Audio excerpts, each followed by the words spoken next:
Assalamualaikum. Alright everyone, today we are going to proceed with elements of free consent. Okay? In order to enter into valid contract, free consent is required. Okay? A person cannot be forced in order to enter into contract. He may not enter into contract under any pressure, okay, by the other party. Okay, and he cannot enter into contract by mistake or under misrepresentations. Okay, so all of these factors may vitiate the contract. Okay, in other words, may render the contract becomes voidable. Okay, under elements of free consent today, at the end of the lessons, you are able to discuss the elements of free consent. Okay, and then the second outcome is you are able to explain the legal consequences. Okay, if the contract was made without any free consent. And then third learning outcome is to apply the elements of free consent into the situation given.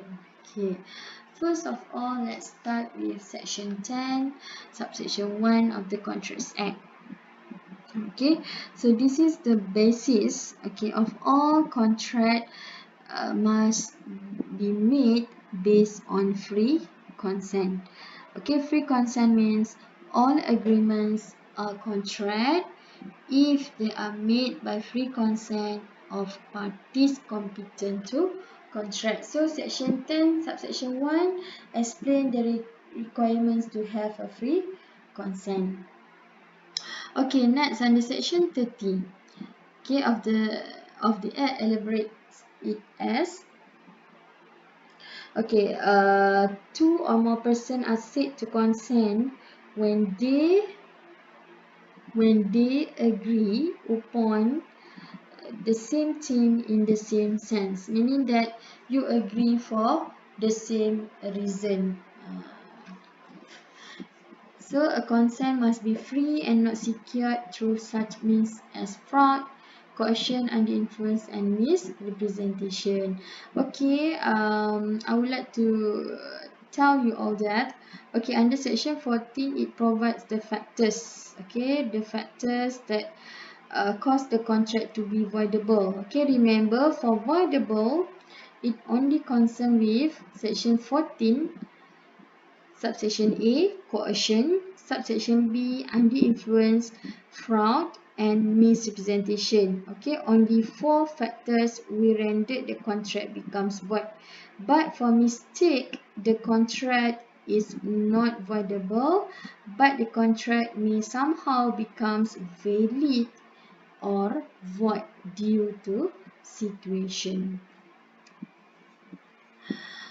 Okay, so the first elements of free consent is coercion.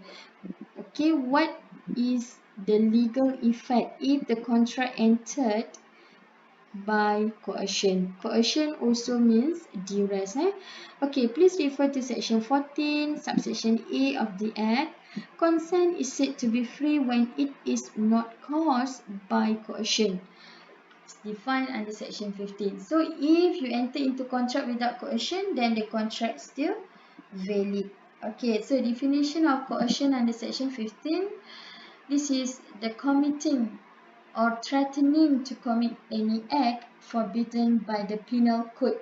Take note the words forbidden by penal code, so it can be criminal offences. Okay, or the unlawful detaining or threatening to detain any property to the prejudice of any person whatever with the intention of causing any person to enter into an agreement. Okay, why there is a coercion? Because this party want to induce the other party, to cause the other party to enter into agreement. Okay, for example, let's say there is a negotiation made between Ali and Abu. Okay, Ali said to Abu that, okay, Abu, I want to sell my house, okay, at 59,000 ringgit.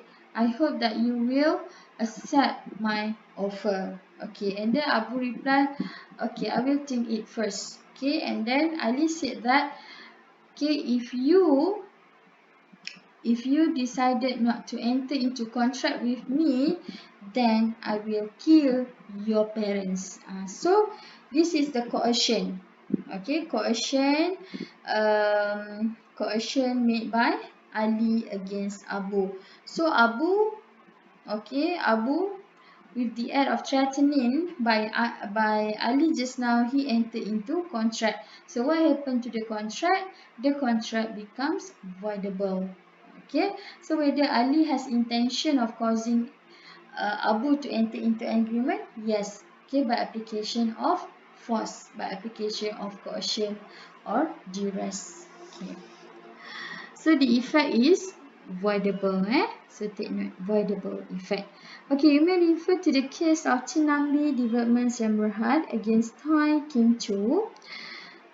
Okay, what happened in this case? The respondent purchased house of the plan to be constructed by the appellant.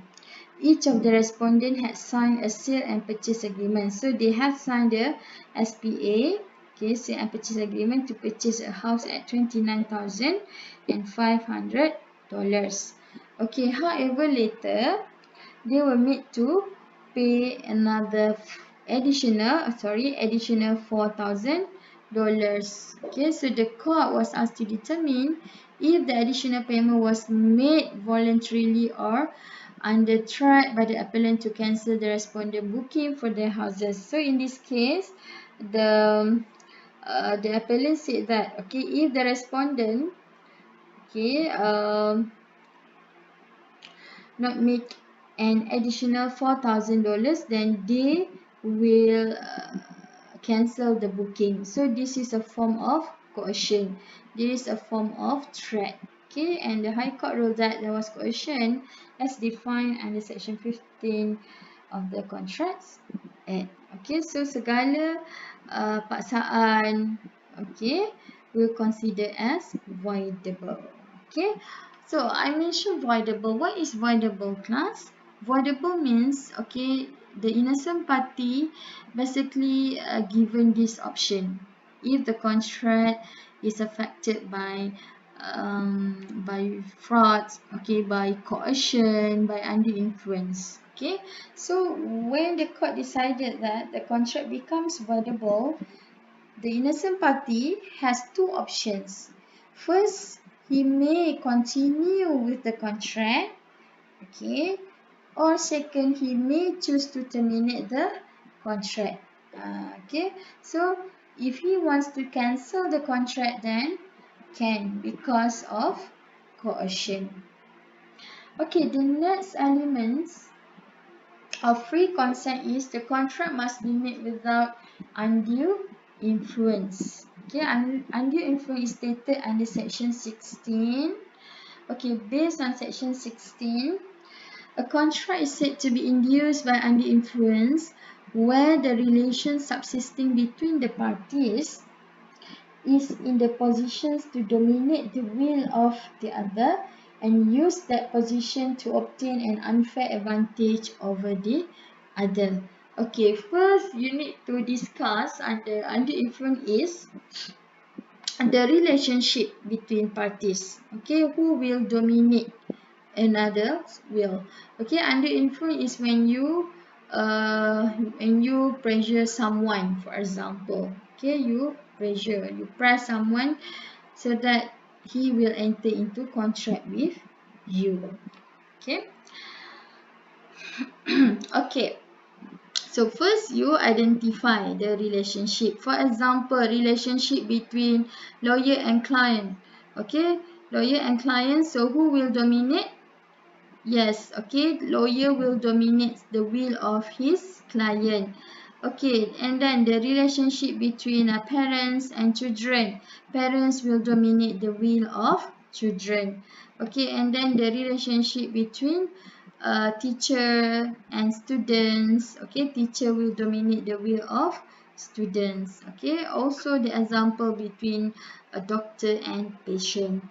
Okay, in particular and without prejudice to the generality of the foregoing principle, a person is deemed to be in position to dominate the will of another when he holds a real or apparent authority over the other or when he stands in fiduciary relation to the other. For example, solicitor, okay, doctor, okay, they have the authority.